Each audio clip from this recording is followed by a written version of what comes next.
বিএনপির চেয়ারম্যান জনাব তারেক রহমানের নেতৃত্বে 31 দফার ভিত্তিতে ইনশাল্লাহ আমরা আমাদের সর্বোচ্চ রক্তের বিনিময় হলো, আমাদের সর্বোচ্চ ত্যাগের বিনিময় হলো বাংলাদেশের মানুষের সে ভোটাধিকার, বাংলাদেশের মানুষের যে স্বপ্নের বাংলাদেশ, বাংলাদেশের মানুষের গণতন্ত্র, ভোটাধিকার, মানবাধিকার, নিরাপত্তা ইনশাল্লাহ আমরা আমাদের নিশ্চিত করব।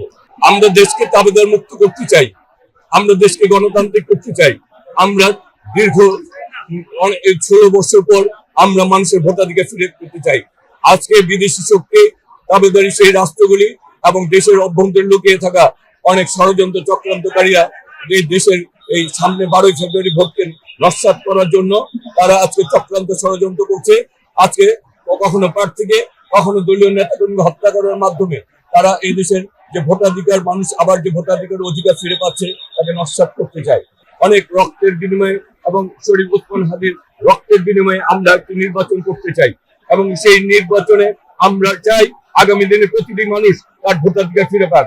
যারা শরীফ ওসমান হাদিকে হত্যা করেছে তারাও এই নির্বাচন বানচাল করতে চেয়েছিল, যারা আমাদের সহযোদ্ধাদের হত্যা করছে তারাও এই নির্বাচন বানচাল করে তাদেরকে ভোটারদেরকে তারা ভয় দেখাতে চায়।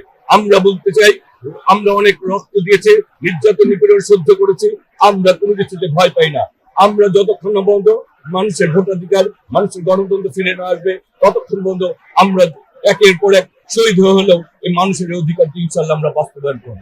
এই অন্তর্বর্তীকালীন সরকারের উচিত এই দেশের প্রতিটি মানুষের নিরাপত্তা নিশ্চিত করা এবং নির্বাচনের নিরাপত্তা নিশ্চিত করা এবং যারা প্রার্থী তাদেরকেও নিরাপত্তা নিশ্চিত করা।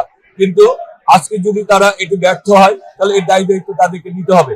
আমরা যারা আমরা আজকে প্রার্থী হয়েছি জনগণের ভোটাধিকারকে বাস্তবায়ন করার জন্য, আমরা প্রার্থী জনগণের ভোটাধিকারকে বাস্তবায়ন করার জন্য। সুতরাং আমরা আমাদের সর্বোচ্চ ত্যাগের বিনিময় হলো এই জনগণের ভোটাধিকার ইনশাল্লাহ আমরা এই বাস্তবায়ন করব। তাতে যদি আমাদেরকে মৃত্যুবরণ করতে হয় আমরা পিছপা হব না ইনশাল্লাহ। আমরা অতীত রাজপথে ছিলাম, এখনো আছি, মানুষের ভালোবাসা নিয়ে আমরা মানুষের ভোটাধিকার বাস্তবায়ন করে আগামী দিনে গণতান্ত্রিক বাংলাদেশের শুভ সূচনা করব তারেক রহমানের নেতৃত্বে ইনশাল্লাহ।